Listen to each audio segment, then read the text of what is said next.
हम यहाँ पर एक ऐसे पर्सन को देखते हैं जिसका ये अंदाजा लगा पाना थोड़ा सा मुश्किल है कि क्या वो ह्यूमन भी है या फिर नहीं, या फिर सिर्फ वो एक सोल ही है जो कि ह्यूमन की बॉडी फॉर्म में फिलहाल जिंदगी को काट रहा है। बिकॉज यहाँ पर ना उसका कोई पास्ट है और ना ही प्रेजेंट, और वो अपने इस प्रेजेंट में फ्यूचर तक फंस चुका है। थोड़ी सी अजीब सी पजल जैसी चीजें, लेकिन सच्ची है। और ये कोई नहीं बल्कि यहाँ पर हमारा मेनली कुमिन होता है, जो कि एक बहुत ही मिस्टीरियस पर्सन था, और उसके बारे में हम यहाँ पर आगे जाकर धीरे धीरे जान जाएंगे। उसी समय हम यहाँ पर नेक्स्ट डे के सीन को देखते हैं, जहाँ पर एक शामन के घर पर उसकी डेथ हो चुकी थी। सभी इन्वेस्टिगेटर्स वहां पर आ चुके थे, लेकिन किसी भी चीज को यहाँ से वहां हिलाने के लिए मना किया गया था, बिकॉज कॉज ऑफ डेथ पता नहीं चल रहा था। एंड तब हम यहाँ पर यूकोमिन को देखते हैं, जो कि अपने रिचुअल को प्रैक्टिस कर रहा था। एंड इसी समय हम यहाँ पर हमारी फीमेल ट्यूना को देखते हैं, जो कि दौड़ते हुए गोमिन के घर पर ही आती है उसकी हेल्प मांगने के लिए। कस गोमिन उन सभी लोगों के लिए फोरेंसिक डॉक्टर जो होता है, जिसे कॉज ऑफ डेथ अक्सर पता चल जाती है। तब यहाँ पर वाइद्य से हेल्प मांगने के लिए तब गुमिन उसे वहां से जाने के लिए कह देता है, लेकिन यहाँ पर गुमिन के घर पर एक ऐसा सिस्टम होता है जो कि यूना को अंदर आने का एक्सेस दे देता है। यूना अंदर आ जाती है और उसे थैंक यू बोलती है। फिर वो उसे बताने लग जाती है कि वो लोग फिलहाल यहाँ पर एक शामन के घर को इन्वेस्टिगेट कर रहे हैं, जहाँ पर डेथ का कॉज पता लगाना बहुत ही ज्यादा मुश्किल और कॉम्प्लिकेटेड होता जा रहा है। गुमिन इतने में उसे बताने लग जाता है कि मुझे पता है, वो अपने चेयर पर ही मरी हुई है, उस चेयर पर जिस चेयर पर बैठ के वो अपने रिचुअल्स को परफॉर्म किया करती थी एंड लोगों के लिए यहाँ पर कंसल्टेंसी किया करती थी। उसकी डेथ रिचुअल को परफॉर्म करते हुए हुई है। यूना कहने लग जाता है कि रिवा, तुम्हें ये सब कैसे पता है? गोमेन बता रहा था कि उसके लिप्स के बाजू में जो भी कट है उन चीजों की वजह से। और हम यहाँ पर यूना के पीछे उसी शामन के सोल को देखते हैं, एक भूत को, जिसे यहाँ पर गोमेन अच्छे से देख पा रहा था, लेकिन यूना नहीं। यूना सचमुच यहाँ पर उसके आंसर को सुनकर बहुत ही ज्यादा इम्प्रेस हो जाती। गुमन कहने लग जाते कि मैंने इनफ इन्फॉर्मेशन दे दी है, तो तुम अब यहाँ से जा सकती हो। यूना कहती कि नहीं, प्लीज वहाँ पर आ जाइए, हमें कैसे ना कैसे करके तो चीजों का पता लगाना ही होगा, बिकॉज वो बेचारी यहाँ पर एक ऑर्फन है और हमें उसके लिए जस्टिस जरूर करना पड़ेगा। वही दोस्त यहाँ पर गुमन पीछे उस भूत को देखकर चला जाता है उसकी मदद करने के लिए। जिसके बाद में यहाँ पर वो इन्वेस्टिगेशन वाली जगह पे पहुंच जाता है, और उस समय यहाँ पर जो यूना का असिस्टेंट था वो गुमन को सारी बातें बता रहा होता है। बट इतने में यहाँ पर यूना उसे रोक लेती है एंड बताती है कि उसे मत सिखाओ, जिससे यहाँ पर सब कुछ सीख कर बैठा हो। उसे तुमसे ज्यादा पता है कि आखिर यहाँ पर क्या हुआ था और क्या नहीं। इतने में यहाँ पर गुमिन और शामन को देखने लग जाता है, जिसकी आंखें खुली की खुली होती है और उसके लिप्स की यहाँ पर स्लाइड सा कट होता है, वो भी दोनों तरफ से। फिर यहाँ पर वो सिचुएशन को अच्छे से सेंस करना शुरू कर देता है, ऐसे कि जैसे उसे पता चल रहा हो कि उस समय वहाँ पर क्या हुआ था।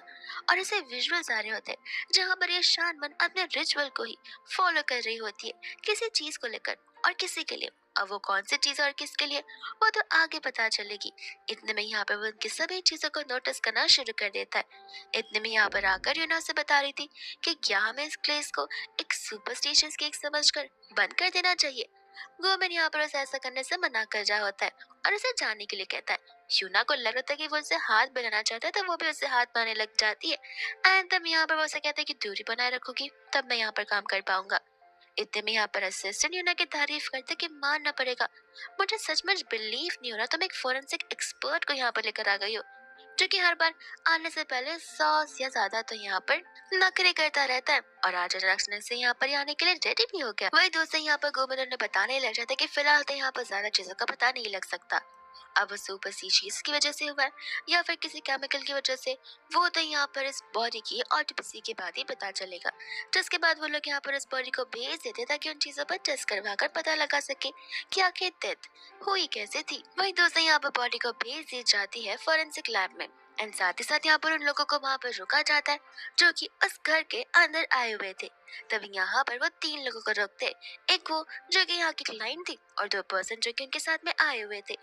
एंड यहाँ पर बाद में यूना उनसे क्वेश्चंस करना शुरू कर दिए थे।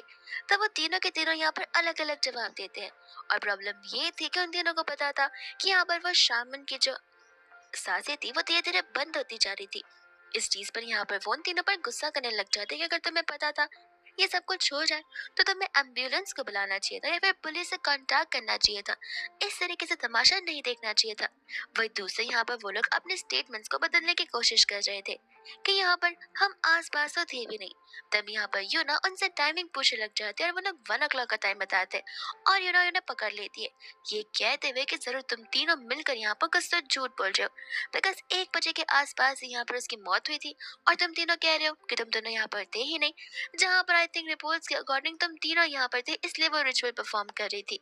तब यहाँ पर वो औरत घबराते हुए उसे सच्चाई बताने लग जाती है एंड हमें भी यहाँ पर फ्लैशबैक का सीन दिखाया जाता है जहाँ पे वो बता रही थी कि कुछ प्रॉब्लम्स की वजह से वो यहाँ पर उस शामन के पास आई थी जहाँ पर उसने रिचुअल परफॉर्म करने का वादा किया था।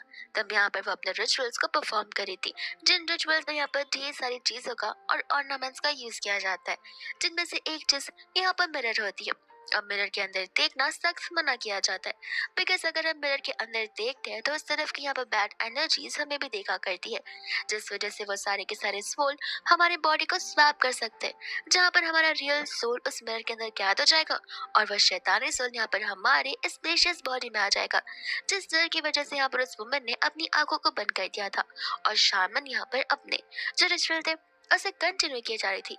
बट इतने में यहाँ पर अचानक से उसकी आवाज रुक गई थी। तब उस वुमन को ऐसा लगा कि शायद से रिचुअल कंप्लीट हो गया होगा, पर जैसे ही वो अपनी आंखें खोलती है यहाँ पर शामन को ब्रीथिंग करने में बहुत प्रॉब्लम हो रही थी और वो अचानक से वहाँ पर बेहोश हो जाती है। जब वो लोग उसे चेक करते हैं तब उसकी सांसें बंद हो गई थी, लेकिन अचानक से यहाँ पर वो जाती है और किसी तरफ तो इशारे करी थी जिस तरफ यहाँ पर एक बॉय का डॉल मॉडल बड़ा सा खड़ा हुआ था। वो तीनों इतने घबरा जाते हैं कि तुरंत ही वहां से भाग जाते हैं एंड वही दूसरे यहाँ पर प्रेजेंट में आते हैं जहाँ पर वो वुमन जिसे ये सारी चीजें वो उन्हें बता रही होती है वो अचानक से यहाँ पर वियर्ड बिहेव करना शुरू कर देती है, बिकॉज उसे अलग अलग नॉइजेस सुनाई देने लग जाते हैं और वह घबराने लग जाती है, जहाँ पर वो उस मिरर की ओर इशारे करने लगती है। यूना कहते कि घबराओ मत, फिलहाल दिन का समय है, दिन में भूत नहीं आते हैं, जा जाकर आराम कर लो। और उसके साथ ही भी यहाँ पर उन्हें वही समझा रहे थे कि इन सभी चीजों में उनका कोई भी हाथ नहीं है, वो सभी के सभी लोग यहाँ पर गिल्टी है। और उनके यहाँ से जाने के बाद यहाँ पर गुमिन अपनी बाकी के रिसर्च करना शुरू कर देता है और उसे उस वुमन की बताई गई स्टोरी के अकॉर्डिंग वो मिरर की याद आती है, जहाँ पर वो बड़े से मिरर को तो देखता है, लेकिन साथ साथ टेबल पर एक और मिरर रखा हुआ था जिसके अंदर वो इविल शक्तियाँ कैद थी, जिसे देखना सख्त मना था और जिस मिरर से यहाँ पर वो लड़की छुप रही थी, लेकिन वो मिरर फिलहाल इस जगह पर कहीं पर भी नहीं नजर आ रहा था। तब यहाँ पर उसे उस मिरर को लेकर डाउट होने लग जाता है और शायद से उसे मिरर के थ्रू यहाँ पर वो लोग आगे की छानबीन को कंप्लीट कर सकते हैं। यूना कहते हैं कि मिरर से क्या ही फर्क पड़ सकता है। गवर्नमेंट कहता है कि तुम्हें पता नहीं है, ऐसी चीजों में यहाँ पर छोटे से छोटे सबूत भी बहुत बड़ा खुलासा कर देते हैं। तो आई थिंक हमें फिलहाल यहाँ पर उस मिरर के ऊपर फोकस करना चाहिए और वह कहाँ क्या है, कैसे गया है, किसके हाथों से गया है, वो सब कुछ जानना चाहिए। वही दोस्त हम यहाँ पर गुमिन को देखते हैं जो कि सोफा पर बैठ कर नैप ले रहा था और उसे एक सपना आ रहा था, जिस सपने के अंदर यहाँ पर दो वुमेन होती है और उनके घर के अंदर आग लगी हुई थी। वो दोनों की दोनों बेहोश थी, जिनमें से एक के नेक पर सेम वही बर्थ मार्क होता है फ्लावर का, जो बर्थ मार्क यहाँ पर उसने यूना के नेक पर देखा हुआ था। अब यहाँ पर ये एक ऐसा पहला सपना था जिस सपने से गुमिन डर के मारे उठता है और तब तक यहाँ पर उसे पुलिस स्टेशन से कॉल आ भी जाता है, जहाँ पे वो चला जाता है अपनी रिपोर्टिंग करने के लिए। जिसके बाद में जब यहाँ पर वो स्टेशन पर पहुंचता है, यूना तो यहाँ पर बड़े ब्राइटली और चार्मिंग फेस के साथ उसे गुड मॉर्निंग कहती है, बट गुमिन उसे कम्प्लीटली इग्नोर कर देता है। यूना कहते कि जब देखो तब यहाँ पर क्रूल और रूड फेस लेकर घुमा करता है, आखिर इसकी प्रॉब्लम क्या है? इसे लगता है कि ज्यादा हैंडसम दिखता तो कुछ भी कर सकता है। तब यहाँ पे वो उसे दोबारा से बुलाती है एंड कहती है कि अपनी अनमानत को देखना नहीं चाहोगे क्या, वो मिरर जिसे तुम्हें चाहिए था, जो तुम्हें देखना था, एंड यहाँ पर वो मिरर ढका हुआ था। तब यहाँ पर वो उसे बता रही होती है किस तरीके से कल पूरा का पूरा घर उन्होंने छान मारा था, हर एक कॉर्नर से लेके कबर्ड के नीचे तक सब कुछ छानबीन कर ली थी, लेकिन ये मिरर उन्हें कहीं नहीं मिला था। जब वो लोग यहाँ पर मॉर्निंग में गए थे तब वो मिरर एज यूजुअल उस टेबल पर पड़ा हुआ था, जो कि बहुत हैरानी की बात है। असिस्टेंट तो यहाँ पर हंस रहा होता है कि ऐसे समझे कि जैसे इस मिरर के पैर आ गए हो। इतने में यहाँ पर अब टाइम आ जाता है जहाँ पर मिरर पर से वो कर्टन्स को हटाने थे। तब यूना को यहाँ पर वो लेडी की बात याद आ रही थी, जहाँ पर उस लेडी ने शामन के शब्द को कहे हुए थे कि इस मिरर के अंदर अगर कोई भी देखता है तो वो ईवल शक्ति यहाँ पर उसके सोल को कैप्चर कर लेती है। इस वजह से यहाँ पर वो मिरर से पर्दा हटाने से घबरा रही होती है। तब वो अपने असिस्टेंट से कहते कि उसकी कही हुई बात सच तो नहीं निकलेगी ना। असिस्टेंट कहते कि आप भी ना इन सभी चीजों पर बिलीव करती है। यूना कहते कि ठीक है, तुम नहीं करते तो तुम ही पर्दा हटा दो। लेकिन वो खांसते हुए बहाना मारते हुए वहां से भाग ही जाता है। एंड अब यूना के पास ऑप्शन बचता है गुमिन। वो उसे कहता है कि आई थिंक ये तुम्हें करना चाहिए, बिकॉज एविडेंस तो फॉरेंसिक वाले चेक करते ना, तो तुम पर्दा हटाओगे तो बेहतर रहेगा। एंड बिना किसी डर के तो वो पर्दा हटा भी देता है, जैसा पर यूना खुद डर जाती है और आई कांटेक्ट करती नहीं है। वहां से वो जाने लग जाती है। एंड गुमिन को यहाँ पर उस मिरर के अंदर से किसी की तो परछाई नजर आ रही थी। इसके बाद में यहाँ पर वो अपने घर जाकर आराम से लंच बनाने के लिए कुकिंग कर रहा था, एकदम शांति से। लेकिन इतने में यहाँ पर आ जाते ही ना, जहाँ पर दरवाजे के बाहर से भी उसकी आवाज किचन तक सुनाई दे रही थी। जैसे ही यहाँ पर गुमिन दरवाजा ओपन करता है, बिना कोई वेलकम हाय बाय के यहाँ पर तो वो सीधा अपने लगेज के साथ अंदर ही घुस जाती है। एंड बता रही थी कि जगह बहुत कंफर्टेबल है रहने के लिए। गुमिन कहते कि मैं कुछ समझ नहीं रहा हूँ। यूना बताते कि वो क्या है ना, जो साइट है वो तुम्हारे घर से बहुत ज्यादा क्लोज है, तो फिर मुझे लीडर ने यहाँ पर ऑर्डर दिया कि मैं तुम्हारे घर पर ही रहूं, बिकॉज मेरे घर से वो साइट तक जाने के लिए ट्रैवलिंग करते पूरा दिन ही निकल जाता है, और फिर मैं ऐसे कैसे इतना थक सकती हूँ। गुमिन कहते कि नहीं, ऐसा नहीं हो सकता, मैं जाकर लीडर से बात करता हूँ। यूना उसे रोकते हैं, कहते कि देखो ऐसे भी केस बहुत जल्दी खत्म हो जाएगा, मैं बहुत जल्दी चली भी जाऊंगी, और मैं प्रॉमिस करती हूँ मैं इसी सोफा पर सोऊंगी और ये पूरे के पूरे टाइल एरिया के बाहर बिल्कुल नहीं निकलूंगी, तुम्हारे कोई भी चीज को हाथ नहीं लगाऊंगा, ना ही तुम्हें परेशान करूंगी, और शांति बरकरार रखूंगी। गोमेन को पता था कि इस लड़की के होते हुए शांति तो यहाँ पर होने नहीं वाली है।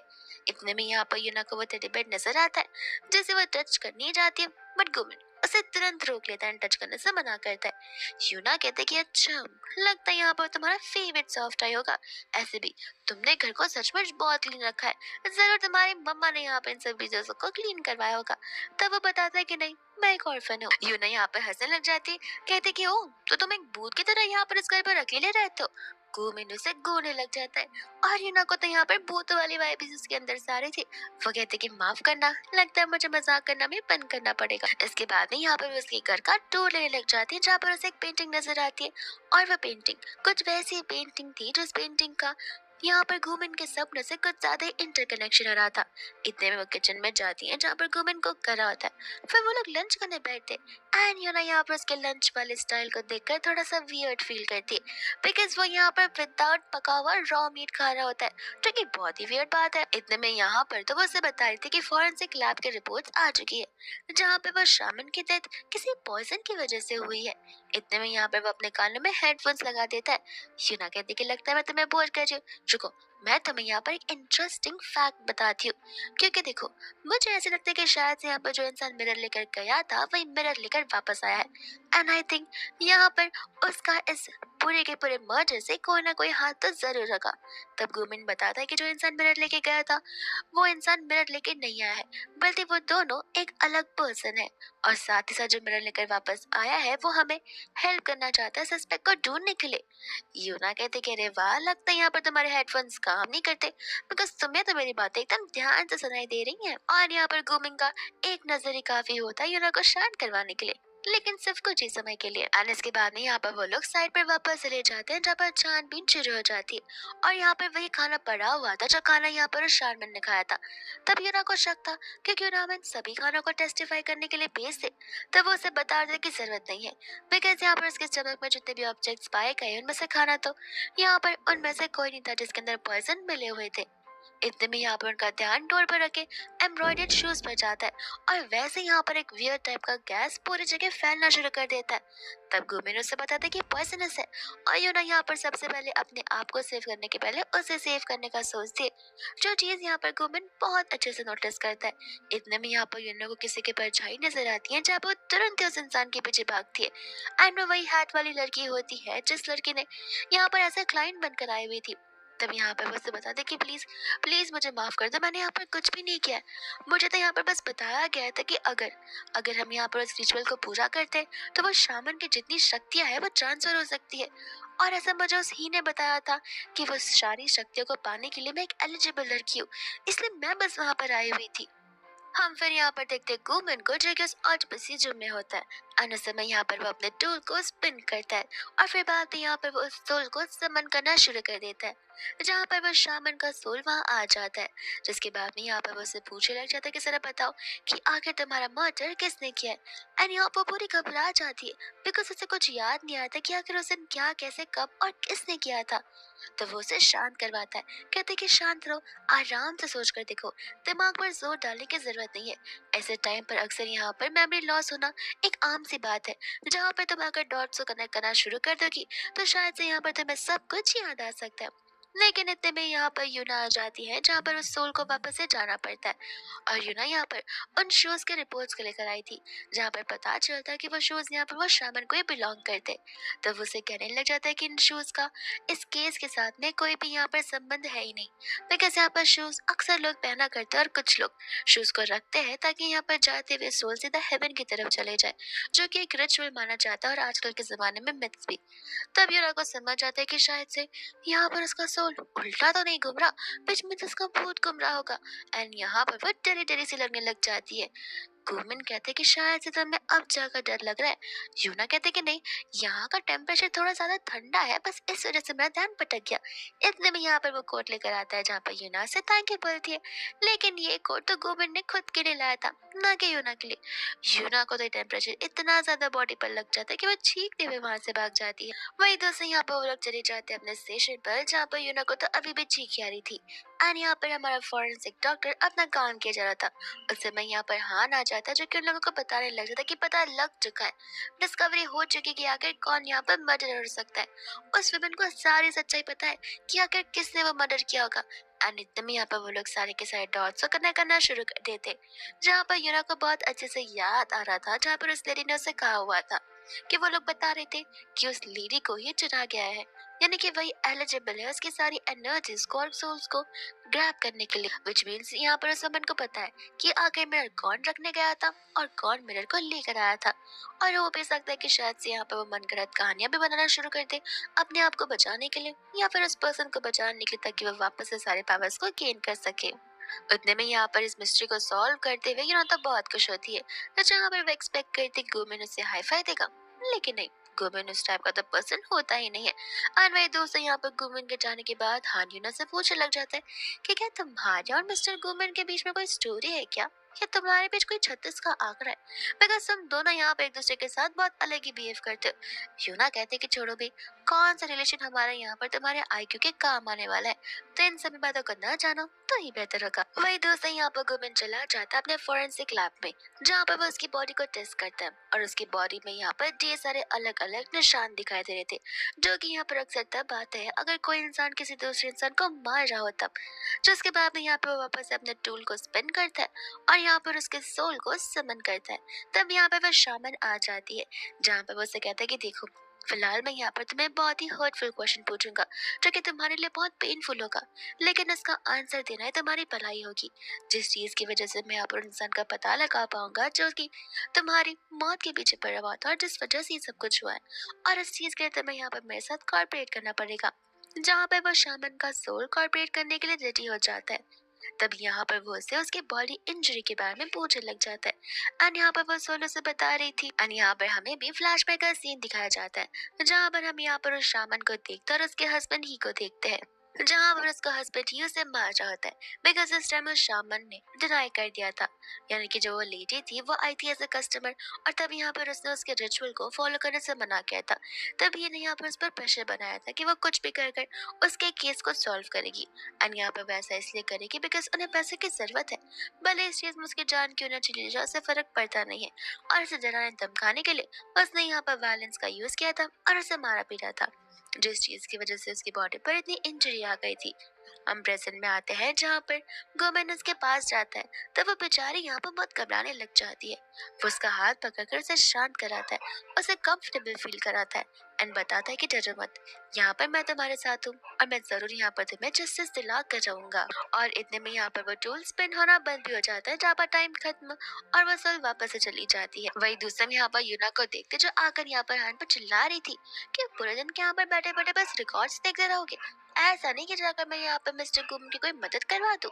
उतने में वहाँ पर गुमिन आ जाता है, जो कि यूना को अपने साथ चलने के लिए कहता है। यूना तो बड़ी खुश हो जाती कि अरे वाह, यहाँ पर वो सोच रहा है कि शायद से मैं इस चीज की हकदार हूँ और मैं रिस्पॉन्सिबल पर्सन है, इसलिए उसने मुझे चुना है, और वो उसके साथ जाने लग जाती है। इसके बाद में वो लोग जब यहाँ से जा रहे थे तब यहाँ पर गुमिन उसे सारी बातें बता रहा होता है और उसे ये भी समझा रहा था कि हमें यहाँ पर लाइव एविडेंस के साथ में उसे पकड़ना होगा। यूना जैसे यहाँ पर रिपोर्ट्स को देखती है उसे यहाँ पर वह शामन के लिए बहुत बुरा लग रहा था, बिकॉज वह एक ह्यूमन भी तो थी। उसके साथ आखिर इतना जबरदस्ती कोई कैसे कर सकता है। उसे उसके लिए बहुत बुरा लगने लग जाता है। इतने में यहाँ पर सामने से ही आने लग जाता है, जहाँ पर ही को पूछने लग जाता है कि तुम यहाँ वहाँ कहाँ घूम रहे हो। ही कहने लग जाता है कि क्यों, घूमने से पहले भी क्या मुझे यहाँ पर तुम दोनों से परमिशन मांगनी होगी? मेरा घर है, मैं जब चाहूँ तब आ सकता हूँ। ह्यूना कहती कि लगता है यहाँ पर तुम्हारी वाइफ मर चुकी है, इस बात का तुम्हें यहाँ पर जरा सा भी गम नहीं है। ही बोलता है कि किस बात का सैडनेस, जिसे जाना था वो तो जाएगा ही। अब मैं क्या जिंदगी भर यहाँ पर एक ही जगह पर बैठ कर रोता फिरूं? मेरी मर्जी में जो आएगा मैं वो सब कुछ करूंगा। ह्यूना बोलते कि देखो, हमें पता चल चुका कि किस तरीके से यहाँ पर तुम उसके ऊपर हाथ उठाया करते थे और तुम इन बातों से पीछे नहीं हट सकते हो। ही कहता है कि मैं क्यों पीछे हटूं? मैं यहाँ पर एक रिस्पॉन्सिबल मैन हूँ, अपनी वाइफ को मैं नहीं मारूंगा तो और कौन मारेगा? ऐसे में उन्हें मारने की जरूरत है, बिकॉज उन्हें यहाँ पर समझ आना चाहिए कि मैन कहाँ पर है और वुमेन कहाँ पर है। यहाँ पर वो उससे कह रहा होता है कि तुम इसके लिए एक्शंस लो। यूना कहते कि एक्शंस नहीं, इसे तो यहाँ पर थप्पड़ पड़ना चाहिए, और वो उसे जोर से थप्पड़ मार देती है। ही बोलता है कि अच्छा, तो तुम मुझसे फाइट करने चली हो? चलो कोई बात नहीं, क्यों ना मैं यहाँ पर तुम्हें अपने फाइट का एक डेमो दे दूं। और ऐसा बोलते हुए यहाँ पर वो नाइफ को बाहर निकाल लेता है एंड जैसे वो वार करने वाला था, यूना यहाँ पर उसके साथ फाइट करना शुरू कर देती है। और वो तो प्रोटेक्ट करी थी गोजिन को। गोजिन उसे साइड हटाता है, यहाँ पर उस ही से फाइट करना शुरू कर देता है। यूना कहते कि अब तो तुम बचोगे नहीं, एक ऑफिसर के ऊपर हाथ उठाने के तब पक्का जेल में जाके रहोगे। बाकी की चीजें तो मैं तुम्हें ऑलरेडी दिखा दूंगी। लेकिन गोजिन उसे ऐसा करने से मना करता है, बिकॉज यहाँ पर ही के साथ टाइम वेस्ट तो होने ही वाला है, इसीलिए वो उसे वहाँ चला जाता है। और वही दूसरे यहाँ पर बाद में वो लोग घर पर होते हैं, जहाँ पर गुमिन अपनी मरम पची कर रहा था। इतने में यहाँ पर यूना इंस्टेंट नूडल्स बनाकर आ जाती है डिनर के लिए। तब वो यहाँ पर गुमिन की मदद करती है, कहती कि तुम्हें चोट लग गई? वो कहते कि हाँ, मैं ह्यूमन हूँ, मुझे भी तो पेन फील होता है, लेकिन जब उसे दवाई लगाई थी तब उसे पेन जरा सा भी फील नहीं हो रहा था। इतने में यहाँ पर वो उससे पूछने लगती है, जब हमारे पास सब जगह का प्रूफ है, एक स्टोरी लाइन भी है, तो हम यहाँ पर उसी को गिरफ्तार क्यों नहीं कर रहे? यहाँ पर तो गुमिन उससे कुछ रिस्पॉन्ड करता ही नहीं है और कहता है कि आज फिर से यहाँ पर डिनर में नूडल है। वो कहते कि यही खा लो, क्योंकि तुम्हारे हाथ तो ठीक नहीं है और नूडल के अलावा मुझे कुछ अच्छा बनाने आता नहीं है। जिसके बाद में जैसे वो नूडल को टेस्ट करता है, उसकी बेइज्जती कर देता है कि आखिर दुनिया में सबसे इजी चीज है एक पानी को बॉईल कर नूडल बनाना, लेकिन वो भी तुम इतना खराब बना के मुझे उम्मीद नहीं थी। यूना कहते कि वो तुम्हारे रॉ मीट से तो ठीक ही है, कम से कम इसके अंदर पेपर और सॉल्ट डाला हुआ है ताकि ह्यूमंस को टेस्ट आ सके। वो कहता है कि जो भी हो, ये मैदे का बना हुआ है और रॉ मीट में यहाँ पर ढेर सारे न्यूट्रिशंस होते हैं। यूना कहती कि खाना है तो खाओ, वरना ऐसे ही भूखे पेट सो जाओ। वही दोस्त हम यहाँ पर शामन के घर पर देखते हैं, जहाँ पर कोई चोरी छिपे आ जाता है और ड्रॉअर से यहाँ पर कोई तो मेडिसिन चुरा रहा था। और ये सब कुछ यहाँ पर गोविन के प्लान में होता है, जहाँ पर वो ही को रंगे हाथों पकड़ना चाहता था। ही तो उल्टा यहाँ पर उन्हें डांटने लग जाता कि मैं पुलिस में रिपोर्ट कर दूंगा कि तुम यहाँ पर मेरा पीछा कर रहे थे। यूना कहते कि पीछा कर रहे थे, गधे हो क्या? ये इन्वेस्टिगेशन का साइट है, हम जब चाहे तब आ सकते, बट तुम यहाँ पर क्या कर रहे हो? तो वो उसे कहता है कि मेरा भी घर है, मैं जब चाहे तब आ सकता हूँ। यूना कहते कि तुम थाने चलो, वही मैं तुम्हें बताती हूँ। जिसके बाद में गुमे उसके हाथ में उन मेडिसिन को देख लेता है। और वही दूसरे हम यहाँ पर देखते हैं, जहाँ पे वो उसे बताते कि देखा, अच्छा हुआ रात को रंगे हाथ पकड़ लिया, वरना तो वो यहाँ पर एविडेंस को मिटाने के लिए आया था। वो उसे पूछने लग जाते कि क्या यहाँ पर उसी ने कन्फेस किया। यूना कहते कि वो अपने पैरों पर कुल्हाड़ी क्यों मारेगा, उसने यहाँ पर कुछ कन्फेशन किया नहीं, बट साफ साफ जाहिर होता है कि उसने ये सब कुछ किया हुआ है। लेकिन यहाँ पर मेरे डॉट्स कुछ ढंग से कनेक्ट नहीं हो रहे। गुमन कहने लग जाता कि क्यों, सब कुछ तो तुम्हारी आंखों के सामने है। तब यूना उसे कहते कि नहीं, चीजें यहाँ पर आंखों के सामने होने के बाद भी वो तुम्हारी आंखों के सामने होती नहीं है, बिकॉज कोई लोग और ऑब्जेक्ट्स यहाँ पर अनडिफाइंड होते हैं। एंड तब यहाँ पर गुमन नर्वस हो जाते हैं कि कहीं से मेरे बारे में कुछ पता तो नहीं है, जहाँ पर ये सब फिलोसफी चल रही है। और तब वहाँ पर आकर स्टाफ उसे रिपोर्ट दे रहा होता है। एंड तब यहाँ पर के डॉट सब कुछ कनेक्ट होने लग जाते हैं, जहाँ पर उस पॉइजन की वजह से उसकी डेथ हुई है। लेकिन ये पॉइजन उसे उसी दिन नहीं, बल्कि यहाँ पर 3-4 दिन पहले दिया गया था। 3-4 दिन पहले, जिसके बाद वाले दिन यहाँ पर बेचारी शामन को बहुत मार पड़ी थी उसके हस्बैंड के साइड से, ताकि वो यहाँ पर इस रिचुअल को कर दे। और वो हस्बैंड के गोल एकदम क्लियर थे, रिचुअल को करते टाइम वो मर जाएगी और सभी को लगी है किसी भूत ने उसे मारा हुआ है, जिसके बाद यहाँ पर सुपरस्टिशियस की वजह से वो फाइल ऐसे ही क्लोज हो जाएगा और कोई भी उसके ऊपर कोई शक नहीं कर पाएगा। वही इतने में यहाँ पर गुमन कहते कि नहीं, मुझे नहीं लगता कि तुम्हें इतना जल्दी कंक्लूजन पर आना चाहिए, बिकॉज जो अक्सर आंखों के सामने होता है वो एक धोखा भी होता है और कुछ लोगों की बनी बनाई साजिश। जिसके बाद यहाँ पर वो लोग वापस घर पे जाते हैं। यहाँ पर छानबीन करते हुए ना कोई और चीजें भी पता लगती है एंड यहाँ पर उन्हें ही के भाई के बारे में याद आ रहा होता है। तब उन्हें सारी चीजें याद आती है कि ही का जो भाई था उसी की वो वाइफ थी जिसे वो लोग लेकर इस घर पर आए हुए थे। तभी यहाँ पर स्टोरी में एक अलग सा ही प्लॉट आ जाता है जहाँ पर ही के पर वो लोग कब से शक कर रहे थे वो पसंद था ही नहीं, जिससे यहाँ पर वो शामन की जान ली थी। असल में यहाँ पर मेन प्रॉब्लमैटिक सिचुएशन ही के भाई और उसकी वाइफ में है एंड तब यहाँ पर याद आता है ये ना कि वो तो यहाँ पर उन्हीं के साथ रह रहा है और उनके साथ तो वह लंच कर रहा होगा। तब तो यहाँ पर समझ आ जाता है कि शायद से एक और इंसान की यहाँ पर डेथ हो सकती है अगर वो लोग समय से ना पहुंचे तो। एंड ये भी बात समझ आती है कि वो लेडी थी जिसने शुरुआत से आकर यहाँ पर स्टोरी उन्हें नरेट किया था ताकि वो कम्प्लीटली स्टोरी के प्लॉट को चेंज कर सके और पुलिस को शक भी ना हो। एंड जब वो लोग यहाँ पर चीयर्स करके ड्रिंक करने वाले थे, लेकिन इतने में यहाँ पर यूनान सभी लोगों के साथ आ जाती है जहाँ पे वो उन्हें बता रही होती है कि इस वाइन के अंदर असल में यहाँ पर जहर मिला हुआ है। फिर यहाँ पर हमें एक और स्टोरी के बारे में पता चलता है जहाँ वो खुद बेचारी शामन खुद ही मरना चाहती थी अपने हस्बैंड के वायलेंस की वजह से, लेकिन कभी उसे नहीं पता था कि जिस पर्सन ने यहाँ पर उसने बस की जान सेव की थी वही सभी लोग उसकी जान के पीछे पड़े हुए होंगे। विच मीन्स यहाँ पर उसके उस मर्डर के पीछे एक नहीं बल्कि तीनों इंसानों का हाथ है, जहाँ पर तीनों की तीनों यहाँ पर सजा डिजर्व करते हैं। इतने में यहाँ पर यूनो ने गिरफ्तार करने लग जाती है एंड हम यहाँ पर एक फिशियस पर्सन को देखते हैं जिसके अंदर से सभी ब्लैक एनर्जीज बाहर आ रही थी। अब ये पर्सन चली जाती है उस लेडी के पास में उसे बहलाने फुसलाने के लिए, उससे मैनिपुलेट करने के लिए कि ऐसे जिंदगी का तुम क्या करोगी जहाँ पर तुम कुछ कर ही ना पाओ, कुछ अचीव ही ना कर पाओ। एंड तब यहाँ पर वो लेडी खुद की जान लेने की कोशिश कर रही थी और ये सब कुछ यहाँ पर गुमन देख लेता है, लेकिन वो यहाँ पर उस विशेष पर्सन को नहीं देख पाता है। वही दोस्त यहाँ पर बाद में वो घर पर चली जाती है सेलिब्रेट करने के लिए और वो उसे कहते हैं कि आज तुम्हें यहाँ पर सादे और वेयर से नूडल्स नहीं खाने पड़ेंगे बिकॉज मैं तुम्हारे लिए स्पेशल रामेन लेकर आई हूँ जो कि सिर्फ पानी को डाल दिया अपना बॉईल हो जाएगा और मसाला भी इसके अंदर भरा हुआ है तो फिर तुम्हें बहुत पसंद आएगा। गुमन कहता है कि लेकिन तुम अभी भी यहाँ पे क्या कर रही हो बिकॉज केस तो सॉल्व हो चुका है और तुम्हें तो यहाँ से चले जाना चाहिए। यूना कहते कि अरे केस सॉल्व हो गया तो इसमें क्या हो गया, मैं तुम्हारी सबॉर्डिनेट हूँ, हम साथ में यहाँ पर सेलिब्रेट तो कर सकते और ऐसे भी शाम तो हो गई है, धीरे धीरे रात हो जाएगी, तुम एक अकेली औरत को रात को बाहर जाने दोगे। और इतने में यहाँ पर वो घर से बाहर भी निकाल देता है जहाँ पर यूना दरवाजे के बाहर चिल्लाती रह जाती है। वही दूसरे यहाँ पर जिसके बाद वो बेचारी चली जाती है अपने स्टेशन पर ही एंड हम यहाँ पर देखते गुमन को जब अब यहाँ पर अपने टेडी के साथ में मिल्क पी रहा होता है और टेडी यहाँ पर उसका फेवरेट पार्टनर जो था। बेचारी यहाँ पर यूना अकेली साइड बैठी हुई थी, उतने में वहाँ पर हान आ जाता है और उसे नूडल्स और सॉसेजेस ऑफर करने लग जाता है जो कि वो खुशी खुशी ले लेती है। एंड वही दोस्त हम यहाँ पर एक और मर्डर सीन को देखते हैं जहाँ पर आंटी जैसी घर के अंदर आती है। वो बेचारी लड़की लेटी हुई पड़ी थी अपने बेड पर जिसकी जान जा चुकी थी। तब यहाँ पर ये इन्वेस्टिगेशन टीम वाली वहाँ पर आ जाती है और उस समय यहाँ पर गुमन पैटर्न को नोटिस कर रहा होता है जहाँ पर गुमन एक बात तो कहता है कि जो प्रीवियस केस था उसमें यहाँ पर भले ही ऐसा एविडेंट के लिए सारी चीजें सॉल्व हो गई हो लेकिन कोई राज है जो अभी भी यहाँ पर छुपा हुआ है। इतने में यहाँ पर बस पर्सन को नोटिस करने लग जाता है जहाँ पर यूना को अंदर की ओर बुलाता है।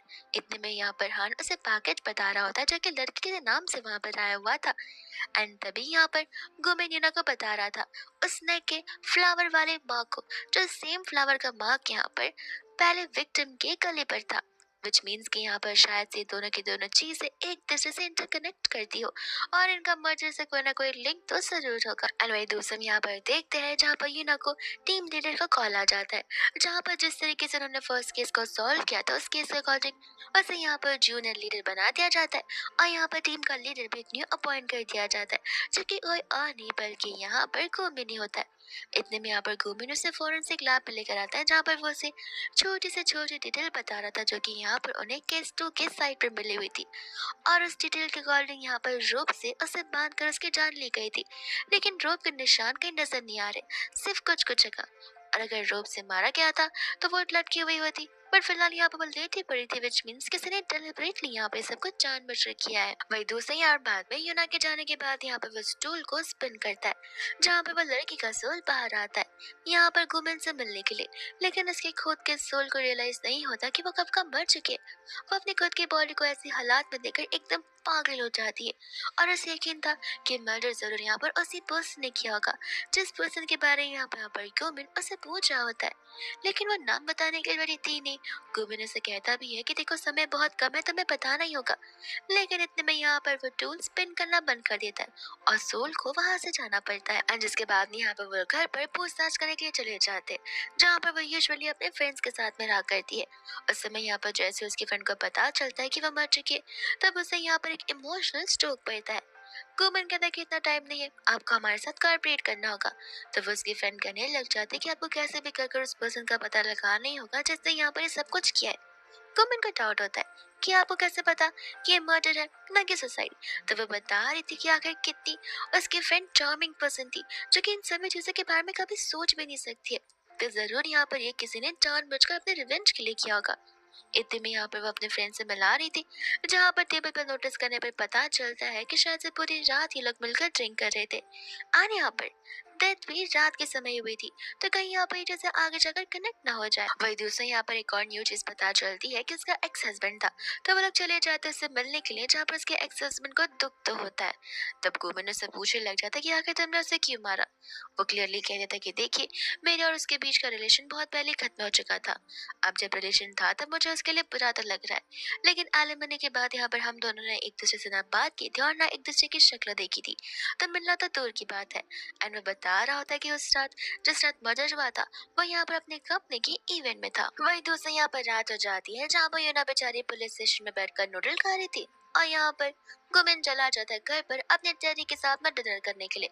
लेकिन अचानक से यहाँ पर उसके हाथ में कोई तो वियर्ड सी फीलिंग आ जाती है, जहाँ पर वो अपने हाथों को कंट्रोल नहीं कर पाता। लेकिन अब तो यहाँ पर उसे जरूर यूना की कमी धीरे धीरे महसूस होना शुरू हो गई थी। वही दोस्तों इसके बाद में यहाँ पर नेक्स्ट वो यूना फॉरेंसिक लैब में आ जाते, जहाँ पर आकर वो इन डिटेल यूना को सभी चीजों के बारे में बता रहा होता है। और वो उस समय यहाँ पर यूना को जाने के लिए कह देता है, बिकॉज उसे पर्सनली कुछ चीजों को चेक करना था। जैसे यहाँ पर वो डेड बॉडी को टच करते हैं, वैसे यहाँ पर से फ्लैशबैक सेट होने लग जाते हैं। और इस फ्लैशबैक में हम यहाँ पर उसके सपने को भी देखते हैं और साथ साथ यहाँ पर एक न्यू पर्सन को भी, जो कि उसे कह रहा होता है कि मुझे पैसे दे दो, मैं तुम्हें सारी सच्चाई बता दूंगा। इतने में यहाँ पर उसकी एंटायर बॉडी इतनी वीक पड़ जाती कि वो नीचे गिरने वाला था, लेकिन इस समय यहाँ पर यूना आकर उसे संभाल लेती है। वही दूसरा यहाँ पर दोनों के क्लोजेस को देखकर हान कहने लग जाते कि ऑक्टोपसी रूम है, कोई प्राइवेट क्लब थोड़ी ना है जो कि इतने क्लोज आ रहे हो। वही दूसरे वाले चले जाते हैं यहाँ पर अपनी इन्वेस्टिगेशन को आगे बढ़ाने के लिए, जहाँ पर वो लोग उसके फ्रेंड से मिलते, तो वो लोग यहाँ पर बड़े प्यार से उसे सारी बातों को निकलवा रहे थे। जहाँ पर उन्हें एक न्यू चीज पता चलती है कि विक्टिम की जो फ्रेंड थी वो और यहाँ पर ये लड़का आपस में एक दूसरे को डेट करते हुए आ रहे थे। तो वो उस रात के बारे में सब कुछ बताने लग जाता है कि किस तरीके से यहाँ पर उन्होंने कुछ ज्यादा हैवी ड्रिंक कर लिया था। लेकिन ड्रिंक करने के बाद यहाँ पर उसे उसकी फ्रेंड तो कहीं ज्यादा नजर नहीं आई थी, जिसे कुछ समय बाद जब वो वापस उठा तब वो वहीं पर उसी के साथ थी। वही दूसरे यहाँ पर वो लोग नेबरहुड में वॉक कर रहे थे, बिकॉज आंटियां तो हर जगह होती हैं गॉसिप करने के लिए, और उनके पास तो नई नई स्टोरीज न जाने कहाँ से आ जाती है। उस समय वहाँ पे वो लोग वॉक कर रहे थे, जहाँ पर आंटियां तो उन्हें न्यूली वेड कपल समझने लग जाते हैं, तो वो भी झूठ बोलना शुरू कर देती है। इतने में यहाँ पर बताने लग जाते कि मैंने सुना रिसेंटली यहाँ पर किसी की मौत हुई है। तो वो आंटी लोग यहाँ पे बताना शुरू कर देते कि किस तरीके से वो दोनों फ्रेंड्स में आपस में झगड़ा हुआ करता था। और मैंने सुना है कि यहाँ पर उसका एक्स हस्बैंड भी था, जहाँ पर जरूर तो गड़बड़ घोटाला जरूर है उन दोनों फ्रेंड्स के बीच में।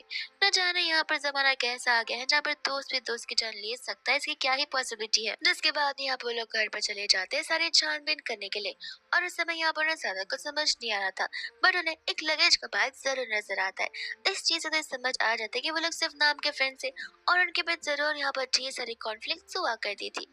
तो वो लोग यहाँ पर उसी के दोस्त को बुला देते हैं इन्वेस्टिगेट करने के लिए आगे की चीजों को, और वो समझ जाता है कि सर आप लोग यहाँ पर मुझ पर शक कर रहे होंगे। अब मुझे यहाँ पर टाइमिंग याद नहीं है, इसमें मेरी क्या गलती है। मुझे थोड़ी ना पता था कि चीजें ऐसी होती रहेंगी, जहाँ पर मुझे टाइम को देखते रहना चाहिए। टाइम तो हम तभी देखते जब हमें कुछ काम रहता है, तो मैं तो टाइम एंजॉय करने के लिए आया था, तो मैं टाइम का क्यों ही ख्याल रखता। वही दूसरी यहाँ पर इन्वेस्टिगेशन की रिपोर्ट्स आ जाती हैं जहाँ पर उस पर्सन को वहां से जाने के लिए कह दिया जाता है।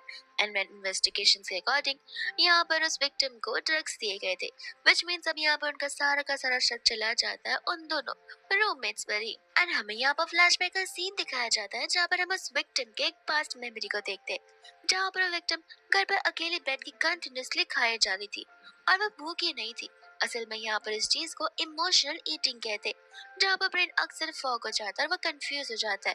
तो यहाँ पर इमोशंस को कंट्रोल करने के लिए तो लोग अनबेरेबली ईट करना शुरू कर देते हैं बिना किसी कंट्रोल के। और उस समय हम यहाँ पर वही फिशियस लेडी को देखते हैं जो कि हमें केस 1 के टाइम पर यहाँ पर देखी थी। वो यहाँ पर से कहते कि लगता है तुम यहाँ पर किसी प्रॉब्लम में हो और मैं तुम्हारी मदद कर सकती हूँ। और बस ये सीन यहीं पर पॉज हो जाता है जहाँ पर दूसरा पुलिस स्टेशन का सीन देखकर जहाँ पर वो सभी लोग सारी चीजों को इन्वेस्टिगेट करने की कोशिश कर रहे थे। वही दूसरे यहाँ पर लोगों को एक न्यू चीज के बारे में पता चलता है कि वो और उसकी बेस्टी दोनों के दोनों यहाँ पर सेम ही कॉलेज में अपना इंटरव्यू देने के लिए गए थे। तो वो लोग चले जाते हैं यहाँ पर उस कॉलेज में जहाँ पता चलता है कि विक्टिम और उसकी फ्रेंड इसी कॉलेज से पढ़े हुए हैं। इस वजह से यहाँ पर ये कॉलेज उन्हें प्रोफेसर बनने की अपॉर्चुनिटी दी थी इतने टाइम बाद में। और फिर यहाँ पर उनके हाथों लग जाती है उसी की बेस्टी जिसके साथ हमें यहाँ पर वो पेन दिखाया जाता है और वो पेन पे यहाँ पर उसके भी फिंगरप्रिंट्स थे। तो वो सिंपली कहने लग जाता है कि फिंगरप्रिंट से तुम लोग प्रूफ नहीं कर पाओगे कि मैंने उसकी जान ली है। एंड से बताने लग जाता है कि प्रूफ करने की जरूरत है ही नहीं है बिकॉज ये सारे यहाँ पर एविडेंसेस है जो कि तुम्हारे खिलाफ ही है, जिससे प्रूफ हो जाता है। एंड बातों बातों में गुस्से में आकर वो कबूल भी कर लेती है कि उसने ये सब कुछ किया जानबूझकर। वो लोग भले ही यहाँ पर स्कूल टाइम से एक दूसरे के फ्रेंड्स रहे हो, लेकिन यहाँ पर तो उसने उस विक्टिम के साथ फ्रेंडशिप बस इसलिए की थी ताकि यहाँ पर वो उसके स्टडीज में उसे और डाउन कर सके। बट उसका तो अपोजिट होता चला गया। वो कितनी भी कोशिश क्यों ना करती हमेशा उसकी फ्रेंड ही फर्स्ट आती थी और उसे कोई पूछता तक नहीं था। और जब यहाँ पर बारी इंटरव्यू की आई प्रोफेसर बनने की, तब उसे 110% श्योर था कि एज ए स्कॉलर स्टूडेंट उसी की फ्रेंड को जॉब मिलेगी ना कि उसे। और इसलिए उसने ये सब कुछ किया ताकि यहाँ पर वो सब कुछ हासिल कर सके जो वो इतने सालों से हासिल नहीं करती हुई आई है। और इतने सालों के ग्रजेस को उसने एक मॉडल में टर्न कर लिया, जिसके बाद वो यहाँ पर उस लड़की को गिरफ्तार करके ले जाया जाता है। वही दोस्त हम यहाँ पर देखते हैं जहाँ पर फोरेंसिक लैब में वो वापस उस टूल को स्पिन करता है, उससे अपनी मर्डर के बारे में बता रहा था। लेकिन उस समय यहाँ पर उस लड़की का एक अलग रिएक्शन था जब जैसे यहाँ पर वो रोज फ्लावर की माँ के बारे में पूछने लग जाता है और वो ऐसा रिएक्ट करते कि ऐसे यहाँ पर वो गुमिन को यहाँ पर मारने के लाई हो। इतने में यहाँ पर वो टूल स्पिन होना बंद हो जाता है और उसका सोल वहां से चला जाता है। वह इन सभी चीजों के बाद यहाँ पर मेन मैनेजर आ जाते हैं जो कि आकर उन्हें जल्दी जाने के लिए कहते हैं बिकॉज केस इतना जल्दी सॉल्व हो चुका था। सभी लोग चले जाते बट यूना नहीं, बिकॉज यहाँ पर वो करंटली रीसेंट फाइल्स के ऊपर कुछ तो काम कर रही थी।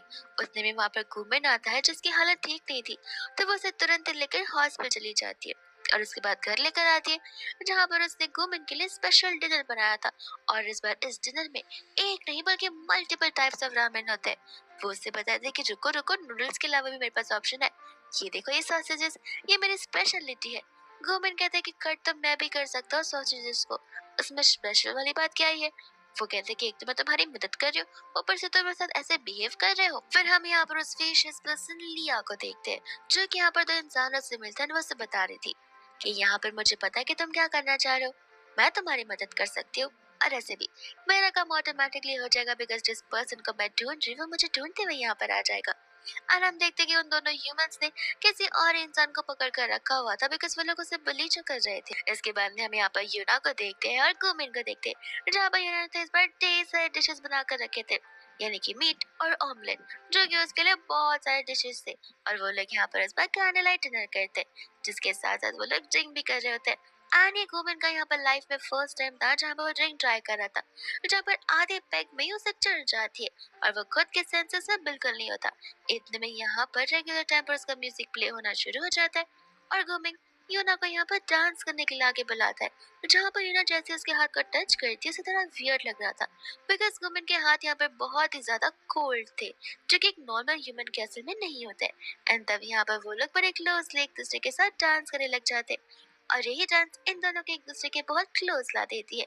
जब यहाँ पर गोविंद सो रहा था तब उसे यहाँ पर लिया उसके सपने में आती है जो उसे यूजलेस पर्सन बुला रही थी और डर के मारे वो उठता है जहाँ पर यूना उसके बगल में थी, तब उसे लग रहा था कि वो वही लड़की है जिस पर हमला करने की कोशिश कर रही है। जिसके बाद यहाँ पर उसे बताया था कि मैं तो तुम्हें उठाने के लाई थी, बिकॉज एक और केस आ गया जो कि हमें हैंडल करना है। फिर हम यहाँ पर केस के सीन को देखते जो कि रिवर के बाजू में हुआ था। सभी लोग यहाँ पर डेड बॉडी को ढूंढ रहे थे। एंड फाइनली जैसे वहाँ पर यूना और गुमेन आते हैं, वैसे उन्हें बॉडी मिल भी जाती है, जिसके बाद में वो लोग उस इन्फॉर्मेशन को जानने लग जाते हैं। इतने में यहाँ पर ये केस थोड़ा सा क्रूशियल हो गया था, बिकॉज यहाँ पर कोई सीसीटीवी कैमरास नहीं थे और कोई भी पर्सन एक दूसरे को जानते नहीं थे। तो इस बात का पता लगाना थोड़ा मुश्किल हो जाता है कि आखिर ये पर्सन कौन सी फैमिली से बिलोंग करता है और कहाँ से बिलोंग करता है। और जैसे कि ये मर्डर या फिर ये सुसाइड यहाँ पर एक ऐसी जगह पे हुआ था जो कि ओपन स्पेस है। यहाँ पर मल्टीपल ह्यूमंस आते हैं जहाँ पर उनके मल्टीपल फिंगरप्रिंट्स होंगे। तो इस बात का भी पता लगाना बहुत मुश्किल हो जाता है कि आखिर कौन होगा इन सभी चीजों के पीछे। वही दूसरी यहाँ पर यूना होती है जो कि बाद में जाकर यहाँ पर उसे कॉल लगाने वाली थी ताकि वो जल्दी यहाँ पर फॉरेंसिक के रिपोर्ट्स उन्हें बता दे। लेकिन इतने में वहाँ पर लिया अचानक से आ जाती है और उसे कहते हैं कि तुम दूसरों की मदद क्यों ले रही हो? तुम्हें नहीं लगता कि तुम यहाँ पर उस लड़की के ऊपर कुछ ज्यादा डिपेंडेंट हो? आई थिंक तुम्हें भी यहाँ पर कैपेबिलिटी है जहाँ पर तुम 3 दिन के अंदर इस केस को तो सॉल्व कर सकती हो, और अगर नहीं कर सकती तो रिजाइन कर देना। ऐसा बोलते हुए गायब हो जाते हैं। उसकी बातें यहाँ पर यूना के ऊपर चढ़ जाती है, जहाँ पर अब यूना के अंदर से वो सारी ब्लैक एनर्जीज बाहर आ रही थी। यूना अपने लीडर को कॉल करती है एंड कहते कि 3 दिन के अंदर मैं इस केस को सॉल्व करना चाहती हूँ, और अगर नहीं हुआ तो मैं रिजाइन कर दूंगी, क्योंकि मुझे जॉब अब करनी ही नहीं है। वही दोस्त यहाँ पर गुमिन को कुछ तो सेंस होता है, जहाँ पर यूना को कॉल लगाता है, पर यूना उसका कॉल नहीं पिक कर रही थी। तब यहाँ पर यूना अपने टीममेट से मिलते हैं, जहाँ पर वो लोग उस पर चिल्ला रहे होते कि तुम क्या पागल हो? तुमने लीडर से ऐसे क्यों कहते कि 3 दिन के अंदर केस सॉल्व होगा? तुम्हें पता भी है कि यहाँ पर केस को तो सालों लग जाते हैं सॉल्व होते हुए, बट कभी कभार यहाँ पर सॉल्व हो ही नहीं पाते हैं केस, और तुमने 3 दिन की मोहलत मांगी है। गुस्से में आकर उसने हमसे कह दिया कि 3 दिन में सॉल्व नहीं हुआ तो वो हमें भी यहाँ से दफा कर देगा, और तुमने हमें भी प्रॉब्लम में ला दिया है। यूना कहते कि पता नहीं क्या क्या मैंने ये सब कुछ क्यों बोला और कैसे बोला। एंड इतने में यहाँ पर उसे बात याद आती है कि उसे किसी के भी ऊपर डिपेंडेंट नहीं रहना है। वही दूसरे में यहाँ पर गुमन को देखते हैं, जहाँ पर वो सोल से बात करने की कोशिश करता है। वो सोल अपनी मॉम को ढूंढने के लिए जा रहा था, तब वो उसे बताता है कि असल में तुम यहाँ पर एक आत्मा बन चुके हो, एक सोल, जहाँ पर बाहर वाली दुनिया में कोई भी तुम्हें नहीं देख सकता है, लेकिन मैं हूँ जो कि तुम्हें यहाँ पर जस्टिस दिलाऊंगा। वो सोल के अंदर इतनी नेगेटिव एनर्जीज भरी हुई थी कि यहाँ पर वो गुमिन को तब जला देती है। यानी कि यहाँ पर गुमिन खुद ब खुद उस चीज से अपने आप बाहर आ जाता है, बिकॉज उसकी पूरी एंटायर बॉडी शेक कर रही होती है, और साथ ही साथ यहाँ पर वीक पड़ जाती है। वही दूसरे यहाँ पर यूना चली जाती है इन्वेस्टिगेशन करने के लिए उस कॉलेज में जहाँ पर वो बच्चा पढ़ा करता था। उस समय यहाँ पर वो उसके क्लासमेट से पूछती है कुछ क्वेश्चंस, जिसके जवाब के तौर पर यहाँ पर उसके कुछ फ्रेंड्स थे जो कि हेजिटेट कर रहे थे। एंड तब वो चली जाती है यहाँ पर प्रोफेसर के साथ कुछ क्वेश्चंस करने के लिए, जहाँ पर प्रोफेसर उसे वो स्टूडेंट्स के बारे में सब कुछ बताते हैं। वही दूसरा यहाँ पर वो प्रोफेसर एक बुली वाले इंसिडेंट के बारे में बता रही होती है, जहाँ पर पेरेंट्स से कंसर्न के थ्रू सभी केसेस को अपने आप बंद कर दिया गया था, बिकॉज वो लोग अपने बच्चों का नाम खराब नहीं होने देना चाहते थे। इसके बाद में हम यहाँ पर गुमिन को देखते जो कि बेहोश हो चुका था, और वो धीरे धीरे यहाँ पर होश में कुछ समय बाद आने में लग जाता है। और सबसे पहले उठते यहाँ पर उसका फर्स्ट थॉट यूना होती है, जो कि ना ही उसका कॉल पिक करी थी और ना ही उसे यूना के बारे में कुछ पता चल रहा था। तो वो पुलिस स्टेशन चला जाता है, जहाँ पर वहाँ पर भी उसे बस हान के थ्रू यही पता चलता है कि यूना तो केस को कुछ ज्यादा ही जल्दबाजी में इन्वेस्टिगेट कर रही है। वही हम यहाँ पर यूना को देखते जिसे एक सबूत मिला था, एक स्टिक, जिसके ऊपर यहाँ पर खून लगा हुआ था, और उस स्टिक को यहाँ पर गार्बेज वाली जगह पर फेंका गया था। तब वहाँ पर गुमिन आ जाता है यूना से मिलने के लिए। ये कहता है कि मैं सोच रहा था कि शायद से तुम अकेली पड़ जाओगे, और तुम्हारी फिक्र कर रहा था मैं, और क्या तुमने आज यहाँ पर किसी स्ट्रेंज पर्सन को देखा है? यूना इन बातों से यहाँ पर कम्प्लीटली डिनाई कर देती है एंड कहते हैं कि नहीं तो मैं अकेली नहीं हूँ, और ऐसे भी यहाँ पर मेरी टीम भी मेरे साथ में है। मैंने कोई भी स्ट्रेंज पर्सन को आज नहीं देखा, और वो सारा आंसर एक साथ कर देती है। वही दूसरे में यहाँ पर हमें पता चलता है कि वो चली जाती है जेन के घर पर इन्वेस्टिगेट करने के लिए, और जेन यहाँ पर उसका भाई निकलता है, लेकिन बायोलॉजिकल नहीं बल्कि स्टेप ब्रदर। और तब हमें पता चलता है कि यहाँ पर जो उस विक्टिम की मॉम थी वो ऑलरेडी उसे छोड़कर जा चुकी थी, जिसके बाद में यहाँ पर उसके डैड ने दूसरी शादी की थी। और यहाँ पर जो उसकी सेकंड मॉम थी उनकी कुछ इलनेस की वजह से डेथ हो चुकी थी, जो कि मेडिकल रीजंस थे। जिसके बाद में यहाँ पर सभी टीममेट्स एक साथ आ जाते हैं। यहाँ पर वो लोग हर एक डॉल को कनेक्ट करना शुरू कर देते, और सारे डॉल्स यहाँ पर जा रहे थे उसकी मॉम के थ्रू। तो वो लोग चले जाते हैं उसकी मॉम से इन्वेस्टिगेट करने के लिए, जहाँ पर उसकी मॉम तो अपने बेटों को तक डिनाई करने लग जाती है बेटा मानने से। ये कहते हैं कि मेरा एक बेटा है और मैं अपनी लाइफ में बहुत खुश हूँ, मैं एक्स्ट्रा बच्चों को पालना नहीं चाहती। वही दूसरा बार वो लोग जब घर पर जाते हैं तब यहाँ पर यूना कुमिन का ध्यान रख रही थी। कुमिन कहता है कि मेरी छोड़ो, तुम अपना ध्यान रखो। एंड यहाँ पर वो उसके वीकनेस और स्ट्रेंथ के बारे में बता रहा था। ये सब कुछ सुनते यूना कहने लगे थे कि देखा, सही कहा था मुझे उसने कि यहाँ पर तुम सभी को मेरे बारे में सब कुछ पता है, लेकिन मुझे तुम सभी के बारे में तो कुछ भी नहीं पता। कुमिन कहने लग जाता है कि तुम किसके बारे में बात कर रहे हो। यूना कहती है क्या बोल रहे हो, क्या मैंने भी कुछ कहा। एंड गोविंद समझ जाता कि जरूर यहाँ पर कुछ तो गड़बड़ है, बिकॉज ना अपनी कही हुई बात ऐसे कैसे इंस्टेंटली भूल सकती है। इसके बाद में यहाँ पर लोग पुलिस स्टेशन में बैठकर इन्वेस्टिगेट करने लग जाते, जहाँ पर यूना को ठंडी लगी थी। और फर्स्ट टाइम था जहाँ पर गोविंद अपने लिए नहीं बल्कि यूना के लिए जैकेट लाता है। जो चीज यहाँ पर यूना के लिए भी एक हैरानी की बात थी कि आखिर ये क्यों यहाँ पर मेरी इतनी फिक्र कर रहा है। वही इतने में यहाँ पर उसे विक्टिम के घर से कॉल आता है, जहाँ पर उसके फादर कुछ तो गवाही देने के लिए आ रहे थे। और उस समय यहाँ पर वो सभी लोग इन्वेस्टिगेशन रूम में मौजूद थे। तब यहाँ पर वो अंकल लंगड़ाते हुए आए थे, लेकिन इतने में पीछे से जेन आ जाता है, जो कि अपनी गलती को कबूल कर लेता है। बिकॉज यहाँ पर सारा का सारा ब्लेम अंकल यहाँ पर अपने ऊपर लेने आए थे, ताकि उनके बेटे जेन का करियर बर्बाद ना हो। फिर इसके बाद में जेन उन्हें सारी स्टोरी बताता है कि किस तरीके से यहाँ पर जेन और विक्टिम ऑलरेडी यहाँ पर पहले से ही भाई भाई थे, लेकिन कभी भी यहाँ पर उनके बीच की क्लोजनेस बढ़ी नहीं थी। बिकॉज यहाँ पर हमेशा से जेन ने उसे हेट किया है, क्योंकि जेन को ऐसा लगता है कि यहाँ पर सेकंड शादी की वजह से उसकी मम्मा की डेथ यहाँ पर उन दोनों का ख्याल रखते हुए गई है, उन दोनों को पोवर्टी में देखते हुए गई है। इतने में यहाँ पर वो एक दिन जा रहा था अपनी मम्मा से मिलने के लिए, जहाँ पर जेन को इस बात का बहुत गुस्सा आ रहा था और वो उस समय कुकिंग कर रहा था। वही विक्टिम दूसरी ओर यहाँ पर जेन को भी इन सभी चीजों को लेकर प्रोवोक करता है कि मेरी तो मॉम है, तुम्हारी मॉम है ही नहीं। और इतने मैच्योर एज में भी यहाँ पर वो लोग एक दूसरे को पोक कर रहे होते। जिस समय यहाँ पर वो इतना ज्यादा प्रोवोक हो जाता है कि वो उसी समय उसके ऊपर वो गर्म सूप डाल देता है, जिस वजह से यहाँ पर उसका सोल का पूरा फेस जल चुका था। और फिर उसके बाद उसने उसे रिवर साइड में फेंक दिया था, ताकि कोई भी उसका पता ना लगा सके।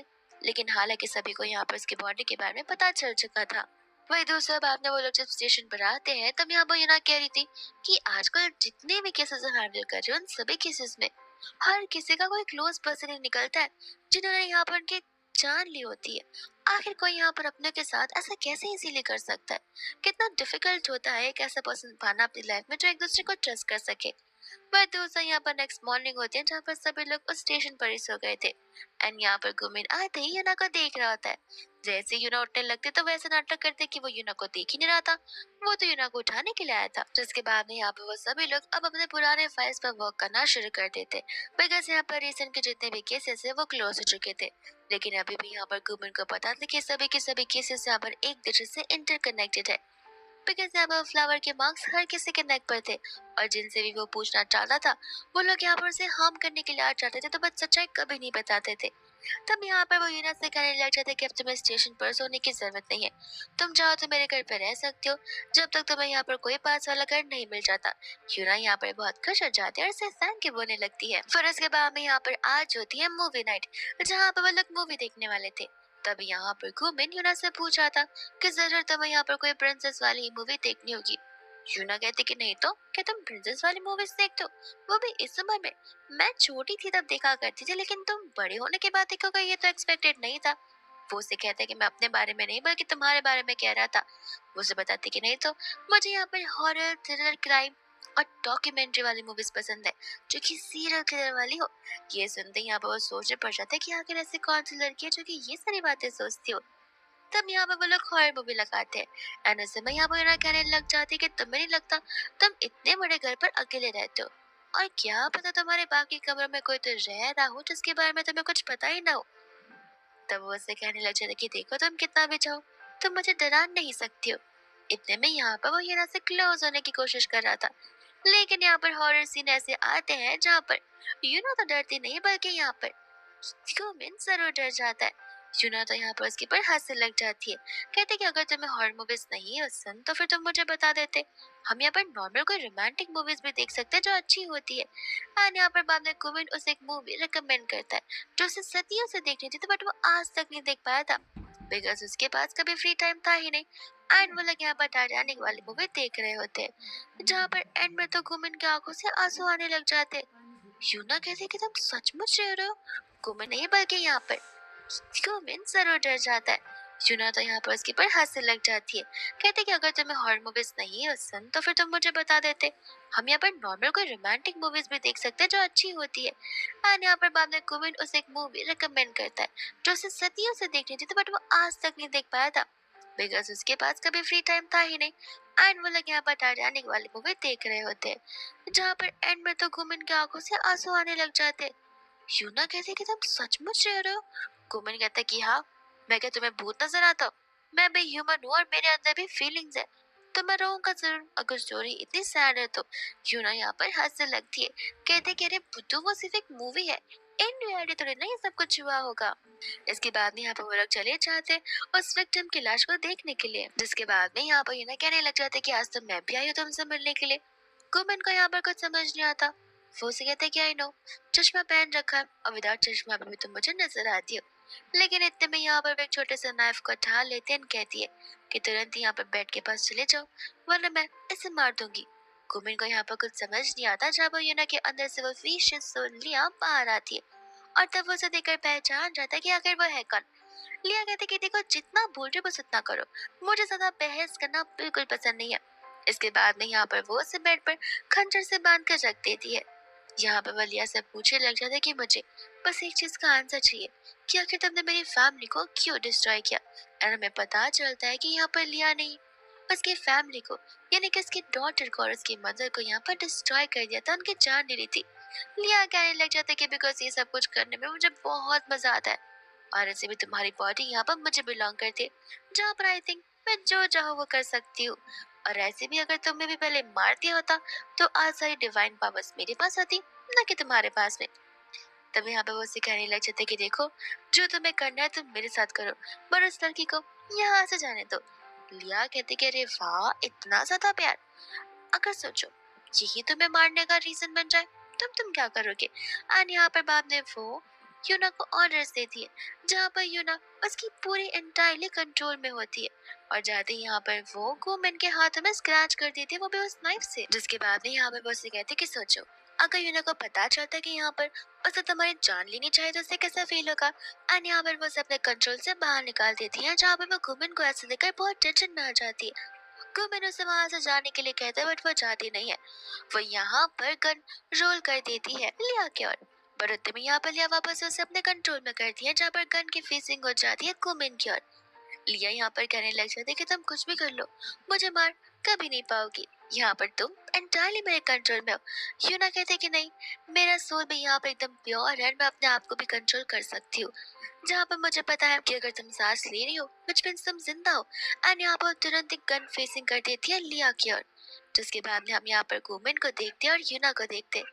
यहाँ पर यूना गुमेन से पूछ रही थी कि आखिर वो सब कुछ क्या था एंड क्या वो यहाँ पर अपनी लाइफ को फ्रीली जी सकता है इतने डेकेड्स के बाद में। एंड तब यहाँ पर गुमेन को उसकी मॉम और उसकी बहन नजर आती है जहाँ पर वो यूना को छोड़कर उनके पास चला जाता है बिकॉज यहाँ पर वो सिर्फ इसी रीजंस की वजह से रह रहा था क्योंकि उसे अपने फैमिली के डेथ के पीछे का रीजन जाना था, जो कि फिलहाल वो जा चुका है। एंड उस समय यहाँ पर यूना से अपना आखिरी गुड बाय कह रही होती है और यहाँ पर हम यूना को देखते जो कि वो वही बुक रीड कर रही थी जो बुक यहाँ पर गुमन ने खुद लिखी हुई है, जिसके आगे की स्टोरी में यहाँ पर गुमन ने पूरा एंटायरली यूना और उसकी फीलिंग्स को लेकर लिखा हुआ है और वो बस यहाँ पर नेक्स्ट लाइफ में एज अ ह्यूमन बॉर्न होना चाहता था ताकि वो यूना को बस सब कुछ दे सके जो कि वो डिजर्व करती है। यूना भी यहाँ पर सिर्फ अपने नेक्स्ट लाइफ का इंतजार कर रही होती है जहाँ पर वो गुमन के साथ अपनी एंटायर लाइफ स्पेंड कर सकती है। और इसी के साथ ये ड्रामा यहीं पर खत्म हो जाता है।